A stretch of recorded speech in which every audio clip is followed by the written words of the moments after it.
Bismillahirrahmanirrahim. Now we will discuss the BSS interfaces. Interfaces are actually the air interfaces between the two entities. कोई भी दो entities हैं उनके दरमियान में जो भी एयर इंटरफेस होगा जिसके थ्रू वे एक दूसरे के साथ इंटरेक्शन कर सकते हैं, that is actually the interface. अब BSS में हम देखेंगे कि इंटरफेसेस कौन कौन से हो सकते हैं. That is UM, ABIS, AE, B, D and G.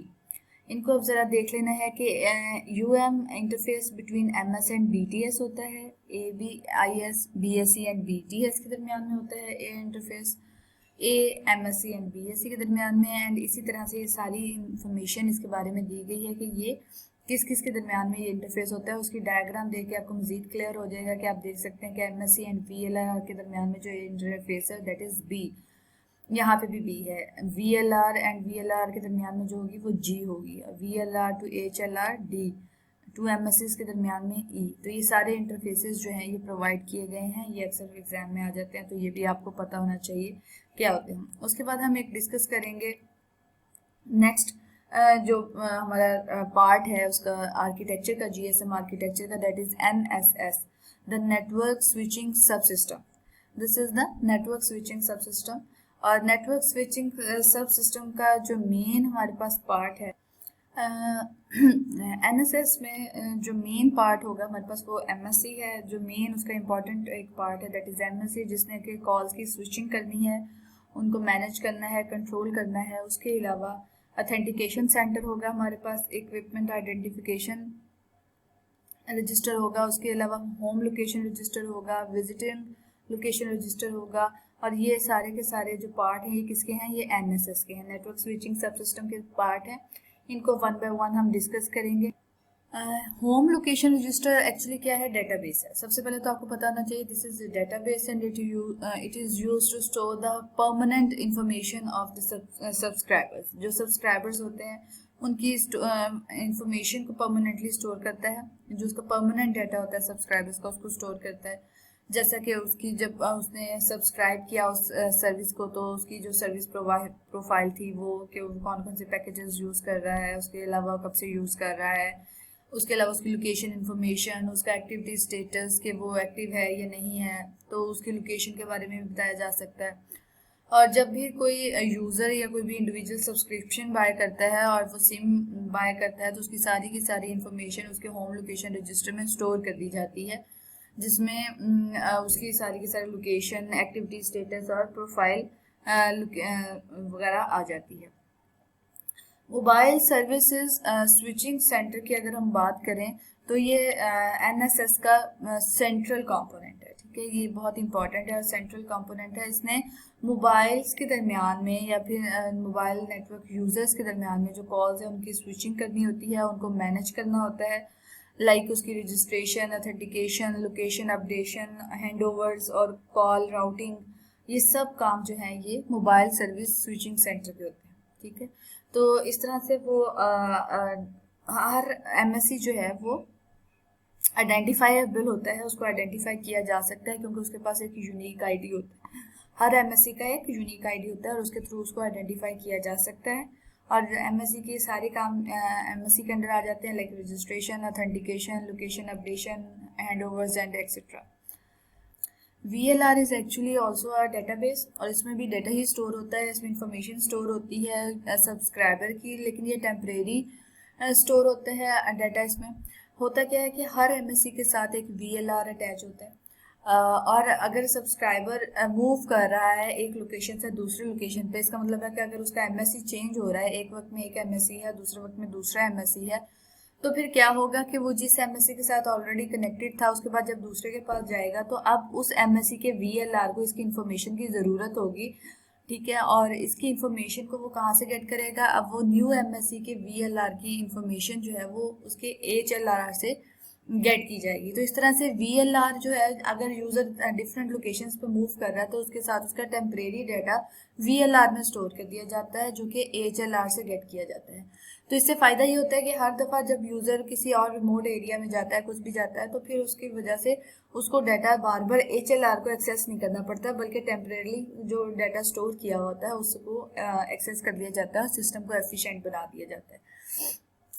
अब ऑथेंटिकेशन सेंटर क्या होता है? ये ऑथेंटिकेशन सेंटर जो है एक प्रोटेक्टेड डेटाबेस है, ठीक है। एक ऐसी डेटाबेस है जो कि प्रोटेक्टेड है और इसमें सीक्रेट की जो भी सिम की होती है उसको उसकी कॉपी स्टोर की जाती है। डेटाबेस में जो भी आपकी सिम की सीक्रेट की होगी उसकी कॉपी स्टोर की जाती है और उसके मुताबिक फिर आपकी सिम को ऑथेंटिकेट करके उसकी डेटा ट्रांसमिशन की जाती है।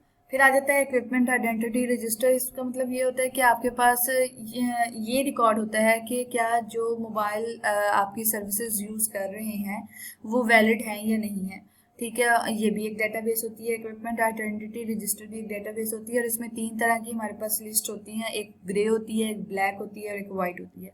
ग्रे वो होते हैं जिसमें जीएसएम मोबाइल्स अभी तक आइडेंटिफाई नहीं किए गए होते, टू बी ट्रैक, वो अभी ट्रैक किए जा रहे होते हैं कि वो वैलिड हैं या नहीं है। ब्लैक में वो जीएसएम फोन्स आ जाते हैं जो कि ब्लॉक हो चुके होते हैं और वाइट में वो होते हैं जो कि वैलिड जीएसएम फोन्स होते हैं। तो इस तरह से इक्विपमेंट आइडेंटिटी रजिस्टर के थ्रू आइडेंटिफाई किया जा सकता है कि क्या मोबाइल या इक्विपमेंट जो है वो वैलिड है या नहीं। अब ये जो ऑपरेशन सपोर्ट सब सिस्टम है, ओएसएस जिसको बोलते हैं, इसका काम क्या होता है कि इसने सपोर्ट एक ऐसा सिस्टम प्रोवाइड करना है जो कि तमाम ऑपरेशंस को सपोर्ट करेगा। वो ऑपरेशंस चाहे स्विचिंग के हों, वो चाहे कंट्रोलिंग के हों। इस तरह से ओएसएस जो है वो सारे के सारे स्विचिंग एंड मैनेजिंग सिस्टम्स को कंट्रोल करता है। अब इसमें एक पार्ट होता है ओएमसी जो कि ऑपरेशंस एंड मेंटेनेंस सेंटर है। ये तमाम स्विचिंग सिस्टम्स के साथ और बीएससीज के साथ कनेक्ट होता है और एक्चुअली हम ओएसएस बोलते ही इस चीज़ को हैं, that is the implementation of OMC. जब हम ओएमसी को इम्प्लीमेंट करते हैं तो उसको हम बोलते हैं ओएसएस।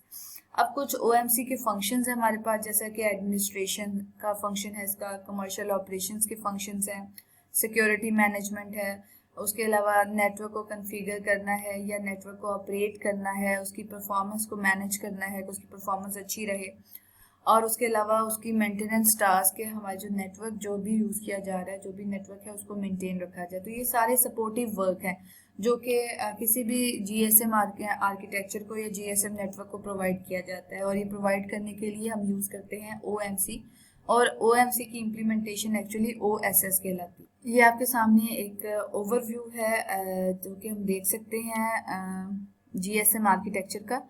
और जीएसएम आर्किटेक्चर में ये जो ओवरव्यू आपके सामने दिया जा रहा है इसमें आप देख सकते हैं कि दिस इज़ द एनएसएस। ये जो आपको एक बॉक्स नज़र आ रहा है ये एनएसएस है और इसके सारे कंपोनेंट्स हमने डिस्कस कर लिए हैं। उसके बाद हमारे पास ये बीएसएस है और ये उसके कंपोनेंट्स हैं जो कि हमने डिस्कस कर लिए हैं। उसके अलावा हमारे पास एमएस था, ठीक है, मोबाइल स्टेशन, जिसमें हमारे पास मोबाइल इक्विपमेंट और सिम आ जाती है। ये उसके इंटरफेसेस हैं, these are the interfaces. A interface, Um interface, ये भी हम ऑलरेडी पढ़ चुके हैं और आपको नज़र आ रहा होगा कि ये सारे का सारा जो हमारे पास कवर किया हुआ है ये ओएसएस ने इसको कवर किया हुआ, ठीक है।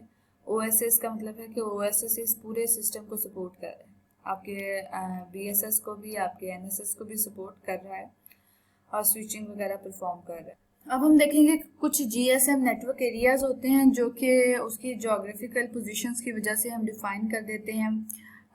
जो नेटवर्क जीएसएम नेटवर्क एरियाज हैं उनमें सेल को देखेंगे, location area, MSC, service area, PLMN, ये 4 हम नेटवर्क एरियाज को हम देखेंगे वन बाय वन। सेल क्या है? Cell is the basic service area. जो भी आपके पास सर्विस प्रोवाइड की जा रही है उसका जो बेसिक सर्विस एरिया है दैट इज द सेल। और हर सेल में एक बीटीएस होता है। ये आपको अंदाजा होना चाहिए कि हर सेल में एक बीटीएस होता है, या आप ये भी कह सकते हैं कि एक बीटीएस जो है एक सेल को कवरेज दे रहा होता है। और हर सेल का एक सेल ग्लोबल आइडेंटिटी नंबर होता है, ठीक है, इसको बोलते हैं सीजीआई। किसी भी सेल को आइडेंटिफाई करना होगा तो उसके लिए हर सेल के पास सीजीआई होता है और उस नंबर के थ्रू उस सेल को हम यूनिकली आइडेंटिफाई कर सकते हैं। तो CGI is a number which is used to uniquely identify the cell. फिर हम बात करते हैं लोकेशन एरिया की। जब हम डिफरेंट सेल्स को कंबाइन कर देते हैं या फिर हम कह देते हैं एक ग्रुप ऑफ सेल्स बना देते हैं तो उसको हम लोकेशन एरिया बोलते हैं। अब ये एरिया जो है ये क्योंकि क्लस्टर की फॉर्म में होता है इसको हम लोकेशन एरिया बोलते हैं क्योंकि इसमें एक से ज़्यादा सेल्स होते हैं और उनका ग्रुप बना दिया जाता है। और जब भी किसी यूज़र को या सब्सक्राइबर को कोई कॉल रिसीव होती है तो पेजिंग वगैरह जो भी प्रोसेस होता है वो इसी लोकेशन एरिया के थ्रू किया जाता है। अब हर लोकेशन एरिया की भी एक आइडेंटिटी होती है जिसको हम LAI बोलते हैं, और एक लोकेशन एरिया में एक से ज़्यादा BSCs हो सकते हैं, बेस स्टेशन कंट्रोलर्स एक से ज़्यादा हो सकते हैं। एक सेल में तो एक BTS है, लेकिन हमारे पास एक LA लोकेशन एरिया में एक से ज़्यादा BSCs भी हो सकते हैं, जो कि उनको कंट्रोल कर रहे होंगे, किसको, बेस ट्रांसीवर स्टेशंस को। और LAI भी आपको पता चल गया कि ये एक्चुअली आइडेंटिफिकेशन नंबर है जिसके थ्रू हम किसी भी लोकेशन एरिया को आइडेंटिफाई कर सकते हैं।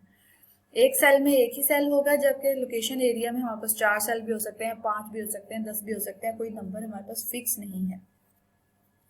और इसी तरह से अगर हम कह रहे हैं कि 5 सेल हैं तो इट मीन्स के 5 BTS हैं, 5 BTS है, हो सकता है उसमें एक ही BSC हो, लेकिन अगर हमारे पास 20 सेल्स हैं और उसमें 20 हमारे पास BTS हैं तो इट मीन्स उसमें हमारे पास एक से ज़्यादा BSC भी हो सकती है और एक BSC भी हो सकता है, मतलब एक ही बेस स्टेशन कंट्रोलर भी हो सकता है।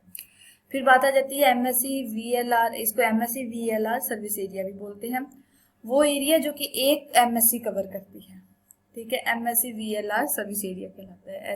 ऐसा एरिया जिसको सिर्फ एक MSC कवर करता है उसको MSC VLR सर्विस एरिया कहते हैं। और PLMN क्या होता है, कोई एक नेटवर्क ऑपरेटर जो है, public land mobile network, PLMN stands for public land mobile network, जो कि कोई एक नेटवर्क ऑपरेटर अगर जिसको ऑक्यूपाई कर रहा है, जिसको कवर कर रहा है, ऐसा एरिया जिसको एक नेटवर्क ऑपरेटर कवर कर रहा है उसको PLM बोलते हैं। और इसमें एक या एक से ज़्यादा MSCs हो सकती हैं।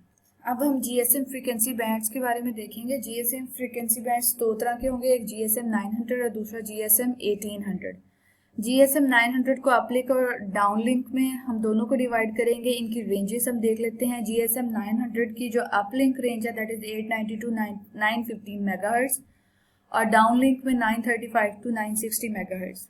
इसी तरह से GSM 1800 की अपलिंक हमारे पास 1710 टू 1885 मेगाहर्ट्ज और डाउनलिंक हमारे पास 1805 टू 1880 मेगाहर्ट्ज है। तो ये अपलिंक एंड डाउनलिंक जो है वो uplink, you must know that uplink is actually the link that is upside, जैसा कि मोबाइल स्टेशन से हम BTS की तरफ भेजते हैं जो भी सिग्नल्स वगैरह, और जो BTS से दोबारा मोबाइल स्टेशन की तरफ आते हैं वो डाउन लिंक होते हैं।